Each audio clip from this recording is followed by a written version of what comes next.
Hello friends, चलिए start करते हैं आज का कॉन्सेप्ट कॉस्ट ऑफ कैपिटल।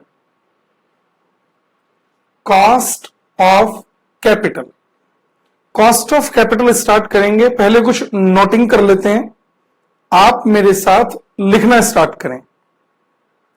ये क्या लिखा है मैंने, ध्यान से समझना जरा प्लीज।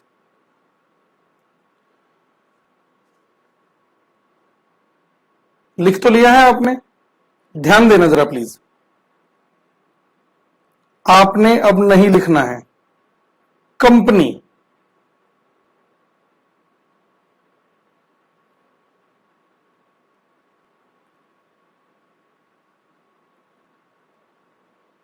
बिजनेस,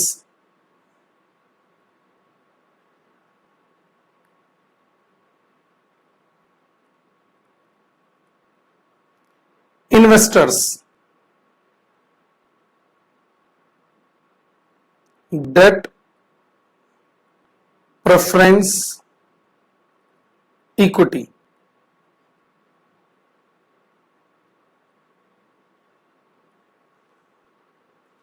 ध्यान से समझो जरा प्लीज। देखिए, कंपनी ने पैसा लगाना है बिजनेस में, यहां पर इन्वेस्ट करना है। कंपनी ने पैसा लगाना है इस बिजनेस में प्रॉफिट अर्न करने के लिए, लेकिन कंपनी एक आर्टिफिशियल पर्सन है, तो कंपनी को यह पैसा देगा कौन? अब कंपनी यहां से यह पैसा उठाती है, डिवेंचर्स इशू करके या लोन लेकर, प्रेफरेंस शेयर्स इशू करके, इक्विटी शेयर्स इशू करके। तो एक बात बताइए, ये जो डिवेंचर होल्डर्स या लोन देने वाले लेंडर्स, प्रेफरेंस शेयर होल्डर्स या इक्विटी शेयर होल्डर्स, यानी इन्हें एक ओवरऑल नाम दूं तो मैं इन्वेस्टर्स, ये जो इन्वेस्टर्स कंपनी को पैसा दे रहे हैं बिजनेस चलाने के लिए, क्या बदले में कंपनी से कुछ एक्सपेक्ट नहीं करेंगे? क्या जो पैसा इन्होंने कंपनी को बिजनेस चलाने के लिए दिया है, क्या बदले में उस पर ये कुछ प्रॉफिट, ये कुछ अर्निंग, ये कुछ रिटर्न अर्न करना नहीं चाहते हैं? अब आप सोचिए, जो भी फंड ये कंपनी को दे रहे हैं, बदले में ये सब इनसे कंपनी से एक्सपेक्ट करते हैं, जिसे मैंने कहा रिटर्न। और ये रिटर्न ये इन्वेस्टर्स कंपनी से अर्न करेंगे। यानी कंपनी ने जो कैपिटल एम्प्लॉयड बिजनेस में इंट्रोड्यूस किया है, कंपनी ने जो ये पैसा बिजनेस में लगाया है, इसे क्या कहती है कंपनी? Capital employed. जो पैसा कंपनी ने बिजनेस में लगाया है, इस कैपिटल एम्प्लॉयड पर भी कंपनी इन इन्वेस्टर्स को कुछ रिटर्न करती है। ये रिटर्न इन्वेस्टर्स के पॉइंट ऑफ व्यू से तो अर्निंग है, नो डाउट, लेकिन कंपनी के पॉइंट ऑफ व्यू से सोचो, कंपनी के पॉइंट ऑफ व्यू से तो ये कॉस्ट है। और ये किस चीज पर पे की जाने वाली कॉस्ट है? कैपिटल एम्प्लॉयड पर। कंपनी ने बिजनेस में जो कैपिटल इंट्रोड्यूस की हुई है, उस पर भी कंपनी इस कैपिटल पर अपने इन्वेस्टर्स को जो कॉस्ट पे करेगी, चाहे वो डिविडेंड हो, चाहे वो इंटरेस्ट हो, चाहे वो प्रेफरेंस डिविडेंड हो, ये कंपनी के पॉइंट ऑफ व्यू से क्या है? कंपनी के लिए तो कॉस्ट है ना, उन इन्वेस्टर्स की ही तो अर्निंग है, कंपनी के लिए कॉस्ट है। इस कॉस्ट को ही हम नाम दे रहे हैं कॉस्ट ऑफ कैपिटल। इस कॉस्ट को ही हम यहां पर नाम दे रहे हैं कॉस्ट ऑफ कैपिटल। यहां पर बात समझ आती है? अब हमें इस चैप्टर में कंपनी के लिए यह कॉस्ट ऑफ कैपिटल कंप्यूट करना सीखना है। अच्छा, हमने कॉन्सेप्ट डिस्कस किया लीवरेजेस। लीवरेज की बात कर रहा हूं, ध्यान से सुनना।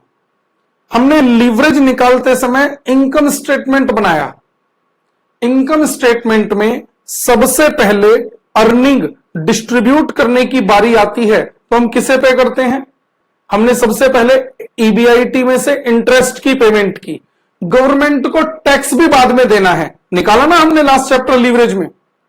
तो हमने सबसे पहले इंटरेस्ट की पेमेंट की, इंटरेस्ट के बाद टैक्स की पेमेंट की, टैक्स के बाद प्रेफरेंस डिविडेंड के बारे में बताया मैंने, और प्रेफरेंस डिविडेंड के बाद फिर नंबर आता है इक्विटी वालों का। आप सोचिए, इक्विटी शेयर होल्डर्स कौन है? Owners of the company. Equity share holders की ही तो वो कंपनी है। आप सोचो, कंपनी ने करोड़ों रुपए का प्रॉफिट अर्न किया, करोड़ों रुपए का जो प्रॉफिट कंपनी अर्न करेगी, तो सबसे पहले डिबेंचर होल्डर्स को या जिनसे कंपनी ने लोन लिया हुआ है उन्हें इंटरेस्ट दिया जाता है। और मैंने आपको बताया था कि यह एक रिस्क है, फाइनेंशियल रिस्क। कंपनी को प्रॉफिट हो या ना हो, सबसे पहले डिबेंचर होल्डर्स को इंटरेस्ट देना ही है। इंटरेस्ट देने के बाद जो प्रॉफिट आएगा उस पर टैक्स देना है। टैक्स देने के बाद अर्निंग आफ्टर टैक्स में से प्रेफरेंस शेयर होल्डर्स को डिविडेंड देना है, और प्रेफरेंस शेयर होल्डर्स को जो डिविडेंड दिया जाएगा उसका रेट भी फिक्स्ड है। और प्रेफरेंस डिविडेंड देने के बाद जो अर्निंग बची उसे हमने नाम दिया अर्निंग अवेलेबल फॉर इक्विटी। अगर बची तो इक्विटी वालों को मिलेगा, अगर नहीं बची तो इक्विटी वालों को कुछ भी नहीं मिलना, लॉस हो गया। और इक्विटी शेयर होल्डर्स तो ओनर्स हैं कंपनी के। यानी अगर कंपनी प्रॉफिट को डिस्ट्रीब्यूट करने की बात करती है तो सबसे पहले लाइन में लगे हुए हैं डिवेंचर वाले, सबसे पहले उनका इंटरेस्ट, टैक्स भी बाद में। डिवेंचर वालों के बाद प्रेफरेंस शेयर होल्डर्स, उन्हें उनका डिविडेंड देने के बाद अगर अर्निंग बचेगी तो नंबर आएगा इक्विटी शेयर होल्डर्स का, अदरवाइज नहीं आना। यानी ये तो सर बड़ा रिस्की काम है। अगर प्रॉफिट बचेगा तो इक्विटी वालों को मिलेगा, और अगर नहीं बचेगा तो नहीं मिलेगा। और अगर इंटरेस्ट देने के बाद ही नहीं बचा तो प्रेफरेंस शेयर होल्डर्स को भी नहीं मिलेगा। प्रेफरेंस शेयर होल्डर्स भी तो शेयर होल्डर्स ही हैं, बस प्रेफरेंस वर्ड क्या है? इक्विटी वालों से पहले उन्हें प्रेफरेंस दी जाएगी अर्निंग डिस्ट्रीब्यूशन में, इसलिए प्रेफरेंस शेयर होल्डर्स नाम दिया गया। और इनका रेट फिक्स्ड रेट से डिविडेंड इन्हें पे किया जाता है। इतनी बात ठीक है? यानी सबसे पहले डिवेंचर वालों को पेमेंट इंटरेस्ट की, फिर प्रेफरेंस शेयर होल्डर्स को पेमेंट प्रेफरेंस डिविडेंड की, उसके बाद कहीं जाकर बचा तो इक्विटी वालों को मिलेगा, नहीं बचा तो नहीं मिलेगा। और अगर करोड़ों रुपए बचे तो वो सारा प्रॉफिट इक्विटी वालों का ही होगा। इतनी बात ठीक है? कल को ना चाहते हुए अगर ऐसा हो जाए कि कंपनी सर बंद होने की कगार पर आ गई है, कंपनी वाइंड अप की जा रही है, कंपनी की एसेट्स को बेचकर उनकी लायबिलिटीज पे आउट की जा रही है, तो कंपनी की एसेट्स को बेचकर जो भी फंड इकट्ठा होगा सबसे पहले पैसा अगर लौटाया जाएगा तो डिवेंचर्स वालों का। कंपनी वाइंड अप ही क्यों होगी, इंसॉल्वेंट ही क्यों होगी? क्योंकि सर कंपनी की एसेट्स कम है, लायबिलिटीज ज्यादा हो गई हैं। अच्छा, लायबिलिटीज ज्यादा है, एसेट्स कम है, इन एसेट्स को बेचकर जो भी लायबिलिटी पे आउट की जाएगी उस लायबिलिटी में सबसे पहले पेमेंट होगी डिवेंचर होल्डर्स की। उसके बाद कुछ पैसा बचा तो प्रेफरेंस शेयर होल्डर्स को पेमेंट मिलेगी, नहीं बचा तो नहीं मिलेगी। और प्रेफरेंस शेयर होल्डर्स को देने के बाद अगर कुछ बचा कुछ रह गया तो इक्विटी वालों का नंबर। कितनी प्रॉब्लम वाली बात है। यानी कंपनी प्रॉफिट डिस्ट्रीब्यूशन की बात करे तो इक्विटी वालों का नंबर सबसे लास्ट में, कंपनी बंद हो जाने के बाद लायबिलिटी पे आउट करने की बात करें तो इक्विटी वालों का नंबर सबसे बाद में। बचता है तो मिलेगा, नहीं बचता तो कुछ नहीं मिलेगा। प्रेफरेंस शेयर होल्डर्स को पेमेंट करने के बाद अगर कुछ बचेगा तो इक्विटी वालों का नंबर आएगा। और मैंने आपसे क्या कहा, प्रॉफिट डिस्ट्रीब्यूट करते समय अगर कंपनी ने करोड़ों रुपए का प्रॉफिट क्यों ना अर्न किया हो, सबसे पहले डिवेंचर को वालों को दिया जाएगा फिक्स्ड रेट से। बेशक कितना ही करोड़ों रुपए का प्रॉफिट क्यों ना हो, उन्हें सिर्फ जो रेट इंटरेस्ट रेट फिक्स्ड है उसी रेट से इंटरेस्ट मिलेगा। बेशक करोड़ों रुपए का प्रॉफिट क्यों ना हो, प्रेफरेंस शेयर होल्डर्स को भी जो उनका प्रेफरेंस डिविडेंड का रेट फिक्स्ड है सिर्फ उसी रेट से डिविडेंड मिलेगा। लेकिन उन्हें पे करने के बाद जो भी बचेगा वो सारी अर्निंग इक्विटी वालों की होगी। बचेगी तो होगी, नहीं बचेगी तो कुछ नहीं मिलना, लॉस हो गया। लेकिन जितना भी बचेगा वो सब इक्विटी वालों का। यानी कहने का मतलब क्या है, सबसे कम रिस्क किसका है? सबसे कम रिस्क है डिवेंचर वालों का। अर्निंग में सबसे पहला नंबर, वाइंडिंग अप में सबसे पहला नंबर। उसके बाद डिवेंचर वालों से ज्यादा रिस्क किसका है? प्रेफरेंस शेयर होल्डर्स का। इसलिए प्रेफरेंस शेयर होल्डर्स की जो एक्सपेक्टेशन है वो ज्यादा होती है। और सबसे लास्ट, सबसे ज्यादा रिस्क किसका है? इक्विटी वालों का। अब आपसे मैं अगर क्वेश्चन करूं कि बताइए, आप किसी कंपनी का, अगर कंपनी का आपको परचेज करने के लिए ऑप्शन हो, आप कंपनी का डिवेंचर भी खरीद सकते हैं, प्रेफरेंस शेयर भी खरीद सकते हैं, इक्विटी शेयर भी खरीद सकते हैं, आप क्या खरीदना चाहेंगे? आप कहेंगे सर हम तो डिवेंचर खरीदेंगे, सबसे कम रिस्क है। तो यह भी ध्यान रखना कि इंटरेस्ट का रेट फिक्स्ड है और इंटरेस्ट का रेट कम होता है। इंटरेस्ट से ज्यादा प्रेफरेंस डिविडेंड का रेट होता है। यानी अगर आप कम रिस्क लेना चाहते हो, डिवेंचर खरीदना चाहते हो, तो आपकी रिटर्न भी कम होगी, इंटरेस्ट भी कम मिलेगा। इंटरेस्ट से ज्यादा रेट होता है प्रेफरेंस डिविडेंड का। अब अगर प्रेफरेंस डिविडेंड खरीदोगे तो आपका रिस्क ज्यादा है, क्योंकि सर डिवेंचर वालों को देने के बाद बचेगा तब मिलेगा, रिस्क ज्यादा है तो रिटर्न भी तो ज्यादा है। और इक्विटी वालों, सर ये तो बहुत रिस्की इन्वेस्टमेंट है इक्विटी शेयर खरीदना, तो रिटर्न भी तो अनलिमिटेड है इसकी। जो भी प्रॉफिट बचेगा एक प्रेफरेंस शेयर होल्डर्स को डिस्ट्रीब्यूट करने के बाद, वो सारा प्रॉफिट इक्विटी वालों का है, लेकिन बचेगा तो है, नहीं बचेगा तो नहीं है। सबसे कम रिस्क डिवेंचर वाले बियर करते हैं, इसलिए उनकी रिटर्न भी कम है। ये रिटर्न डिवेंचर होल्डर्स के पॉइंट ऑफ व्यू से है, कंपनी के लिए तो कॉस्ट है। इनसे ज्यादा रिस्क बियर करते हैं प्रेफरेंस शेयर होल्डर्स, लेकिन प्रेफरेंस शेयर होल्डर्स का रिस्क डेट से ज्यादा लेकिन इक्विटी वालों से कम है, इसलिए इनकी रिटर्न, इसलिए cost of preference share capital debt से ज्यादा लेकिन इक्विटी से कम होती है। और इक्विटी शेयर कैपिटल की बात करें तो यह सबसे ज्यादा रिस्की है, इसलिए इक्विटी शेयर कैपिटल की कॉस्ट सबसे ज्यादा होती है। यही बात मैंने आपको यहां पर लिखकर दी है, एक बार जरा पढ़ लेते हैं क्या लिखा है। A company raises funds from different long-term sources of finance like debt, preference shares, equity shares and retained earnings. Sir ये retained earning क्या है? कंपनी ने प्रॉफिट अर्न किया, इंटरेस्ट दे दिया, प्रेफरेंस डिविडेंड दे दिया, अब इक्विटी वालों की अर्निंग बच गई है। कंपनी चाहे तो ये अर्निंग डिस्ट्रीब्यूट करे और कंपनी चाहे तो इसे रोक ले। सर मतलब हम अगर कंपनी के शेयर होल्डर हैं तो ऐसा भी हो सकता है कि कंपनी हमें डिविडेंड ना दे, ऐसा भी हो सकता है। सर कंपनी क्यों रोक लेगी ये डिविडेंड? आप समझे जरा। मान लीजिए मैं एक कंपनी हूं, आप मेरी कंपनी के शेयर होल्डर हैं, आपकी कैपिटल पर हमने प्रॉफिट अर्न किया जिसे हमने नाम दिया आपके लिए अर्निंग अवेलेबल फॉर इक्विटी। यह प्रॉफिट आप ही लोगों का है। मैं क्या कह रहा हूं कि आप चाहें तो यह डिविडेंड आज ले लें या फिर यह डिविडेंड आज ना लेकर इसे कंपनी में ही रहने दें। क्यों कंपनी में रहने दें? कल के लिए, कल कंपनी के सामने और बेटर इन्वेस्टमेंट प्रपोजल हैं। यह फंड जो आपके लिए हमने अर्न किया है ये और हम इन्वेस्ट कर देते हैं फ्यूचर में, और कल जो इस फंड से और एक्स्ट्रा प्रॉफिट मिलेगा वो प्रॉफिट भी आपका, आप लोगों का ही होगा, क्योंकि कंपनी तो एक आर्टिफिशियल पर्सन है। यानी कंपनी का मैनेजमेंट आपसे बात करेगा, एजीएम पढ़ते हो ना, annual general meeting, company law subject के अंदर, उसमें डिविडेंड देना है या नहीं देना है उसके एजेंडा में यह भी एक पॉइंट होता है, डिविडेंड डिस्ट्रीब्यूशन।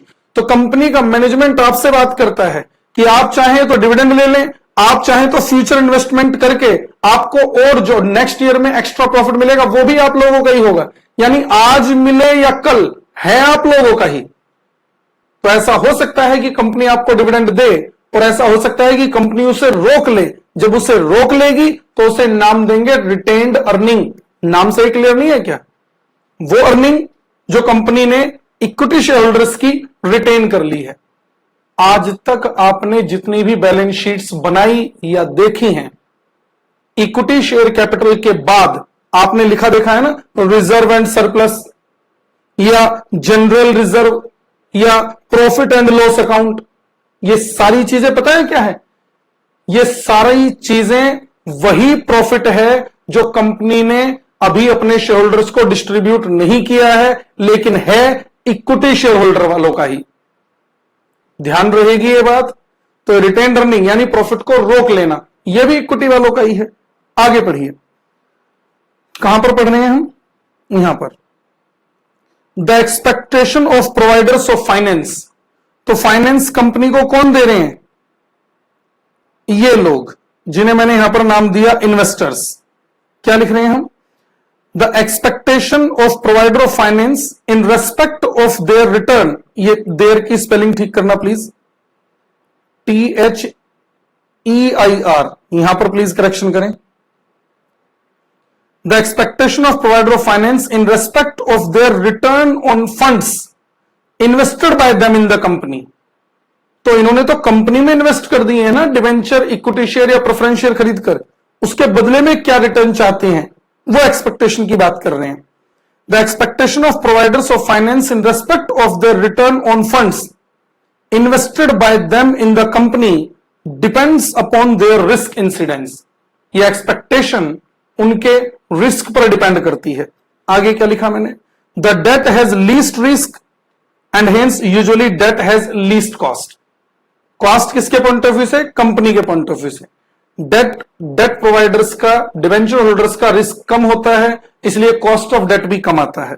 आगे देखिए, the preference share holders bear risk more than the debt providers but less than the equity shareholders, and hence their expectation is more than the debt providers but less than the equity shareholders। और last में the equity is the costly finance available। Equity share capital जो है वो सबसे costly source of finance है company के लिए, क्योंकि कॉस्ट ऑफ इक्विटी सबसे ज्यादा आती है। अभी मैंने कुछ डिस्कस किया ही नहीं है, अभी मैं सिर्फ डिस्कस कर रहा हूं चैप्टर का नाम कॉस्ट ऑफ कैपिटल। समझ आया कॉस्ट ऑफ कैपिटल से मतलब, कंपनी जो कैपिटल एम्प्लॉयड बिजनेस में इंट्रोड्यूस करती है वो बाहर से उठाकर करती है, इन्वेस्टर्स से लेकर करती है, और बदले में जो भी इन इन्वेस्टर्स को पे किया जाता है वो कंपनी के लिए कहलाती है कॉस्ट ऑफ कैपिटल। अब हमें ये कॉस्ट ऑफ कैपिटल इस चैप्टर में कंप्यूट करना सीखना है। तो सबसे पहले हमें स्पेसिफिक सोर्स ऑफ फाइनेंस की कॉस्ट ऑफ कैपिटल निकालना सीखना पड़ेगा। कैसे, देखते हैं।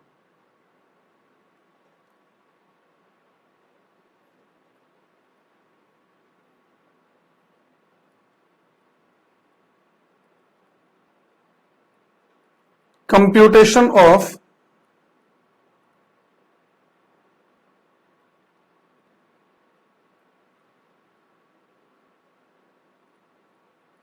Cost of specific source. Her source के लिए अलग अलग कॉस्ट निकालनी सीखनी है। जैसे डिवेंचर एक अलग सोर्स है जिसे हमने शॉर्ट में नाम दिया है डेट, प्रेफरेंस शेयर्स एक डिफरेंट सोर्स है, इक्विटी शेयर्स और डिफरेंट सोर्स है। तो पहले तो इनकी सभी की अलग अलग कॉस्ट हमें निकालना सीखना पड़ेगा। तो आज का सबसे पहला कॉन्सेप्ट आप हेडिंग देंगे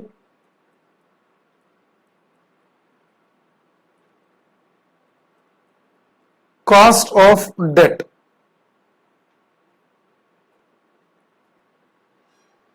सबसे पहले हेडिंग दीजिएगा कॉस्ट ऑफ डेट। ये कॉस्ट ऑफ डेट कैसे निकाली जाती है देखते हैं।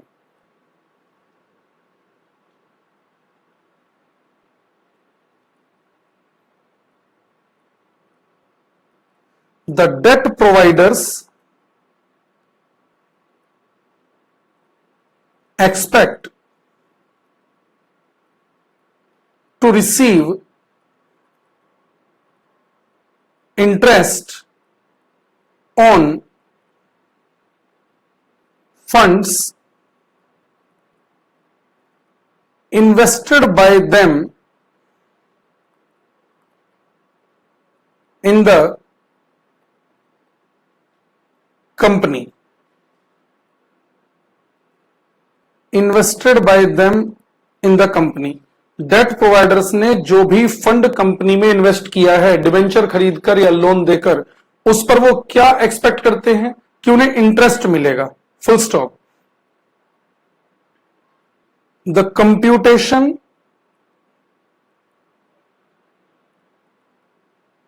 of cost of debt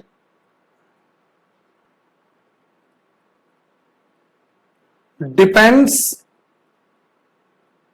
upon the fact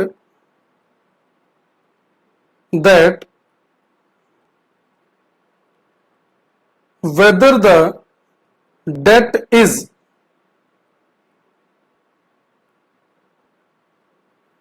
redeemable or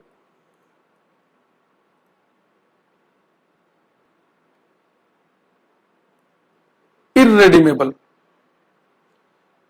cost of debt का कंप्यूट किया जाना डिपेंड करता है कि जिस डेट की हम बात कर रहे हैं वो डेट रिडीमेबल है या वो डेट इररेडीमेबल है।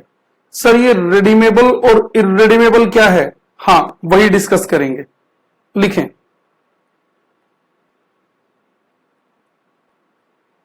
ए,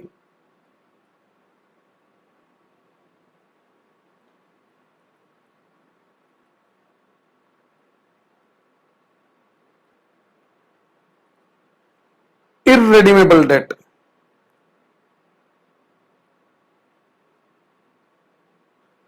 the debt issued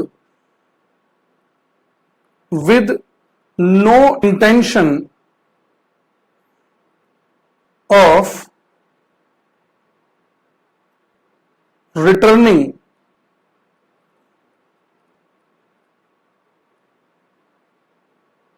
principal money back to investors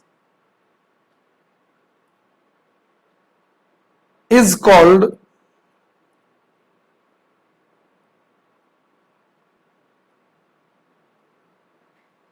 irredeemable debt। The debt issued with no intention of returning principal money back to investors is called irredeemable debt। Full stop।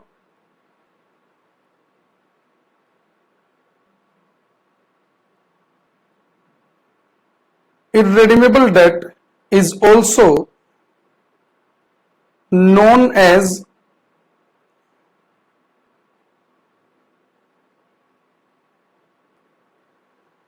perpetual debt। Irredeemable debt is also known as perpetual debt. देखिए ध्यान से समझना इररेडीमेबल date क्या है। मान लीजिए company ने debenture issue किए और इररेडीमेबल उन्हें हम कब कहेंगे?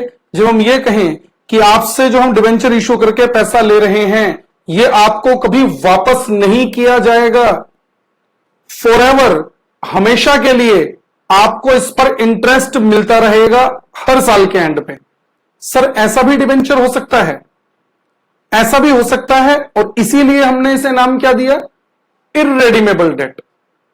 यानी ऐसा डेट, ऐसा फंड जो बाद में कभी लौटाना ना हो, हमेशा उस पर इंटरेस्ट आपको मिलते रहना है। आप सोचिए मैं आज आपसे 1 लाख रुपए लेता हूं और मैं कहता हूं कि हर साल आपको इस पर 10% इंटरेस्ट मैं आपको देता रहूंगा, हर साल, फॉर एवर, फॉर परपेचुइटी। अब आप समझो 1 लाख पर 10%, 10,000, तो मैं हर साल जब आपको 10,000 10,000 10,000 दूंगा तो 10 साल में तो आपका 1 लाख रुपए वापस पहुंच गया ना। और मैं ये थोड़ी ना कह रहा हूं कि 10 साल तक ही दूंगा, मैं तो कह रहा हूं फॉर एवर, हमेशा मिलता रहेगा आपको। अगर इस तरह का डेट है जिसमें प्रिंसिपल मनी वापस इन्वेस्टर्स को पे नहीं की जाती है तो इस डेट को हम नाम देते हैं परपेचुअल डेट या इररेडीमेबल date.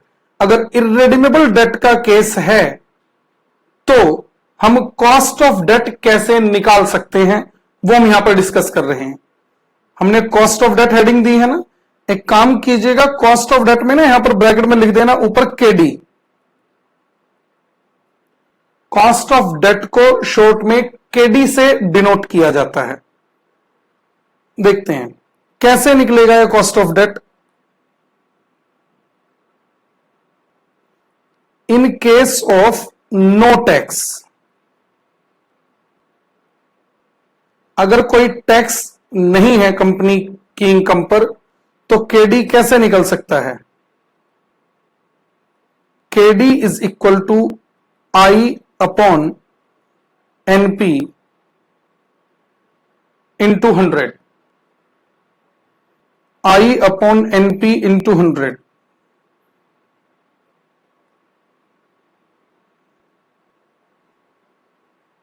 In case of tax, और अगर कंपनी पर टैक्स एप्लीकेबल है, then KD is equal to I 1 minus T upon NP into 100।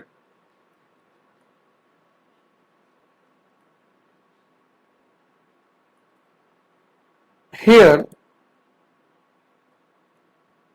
KD is equal to cost of debt जो हम निकालना चाहते हैं,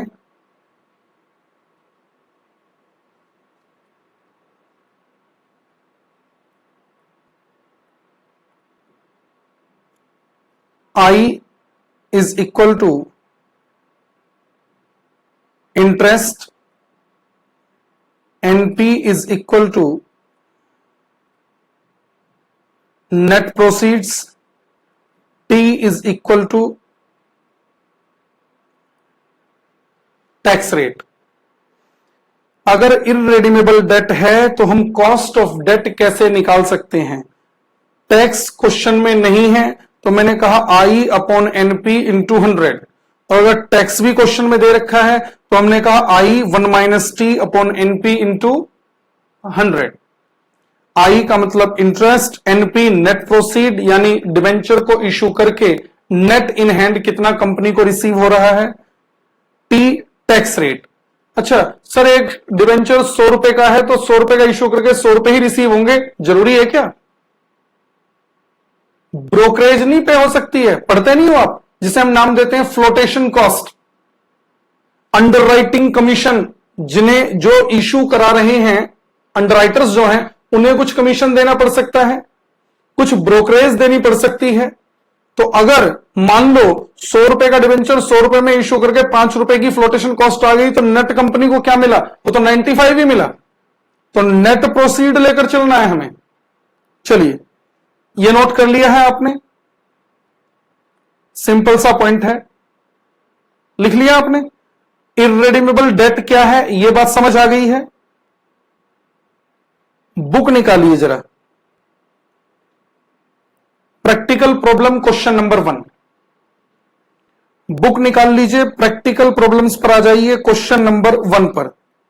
ये देखो, ये रहा, पढ़ें ध्यान से। A limited is issuing ₹100 1 lakh debentures carrying a interest rate of 12% at par. 100 रुपए वाले 1 लाख डिवेंचर इशू कर रही है कंपनी, जिस पर इंटरेस्ट रेट है 12% का, और लिखा है कंप्यूट केडी। केडी कंप्यूट करें। सिंपल सा क्वेश्चन है, ध्यान से समझना।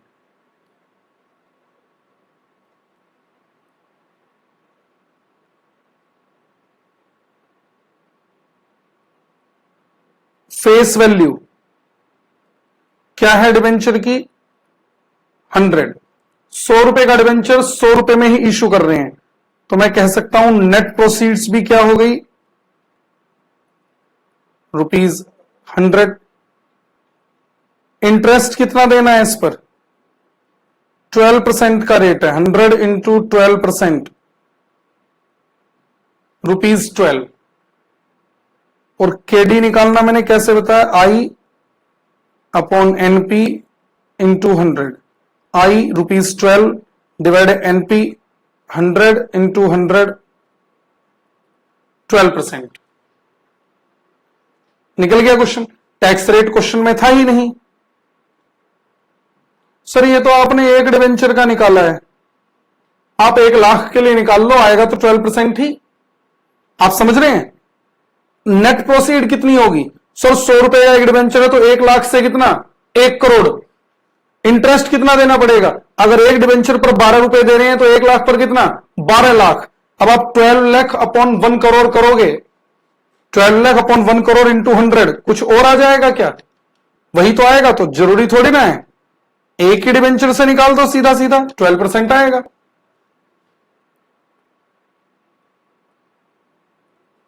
क्वेश्चन नंबर 2 देखें। क्वेश्चन नंबर 2 पढ़िए क्या लिखा है। Presume in question 1 a company is issuing debentures at a discount of 10%, compute KD. कह रहे हैं क्वेश्चन नंबर 1 में ही एज्यूम कर लीजिए कि ये डिबेंचर डिस्काउंट पर इशू हो रहा है 10% के। अब केडी निकालो, ध्यान से समझिएगा जरा प्लीज।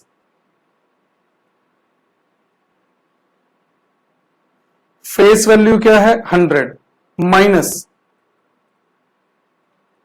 डिस्काउंट पर इशू कर रहे हैं 10% के, तो 100 का 10% 10,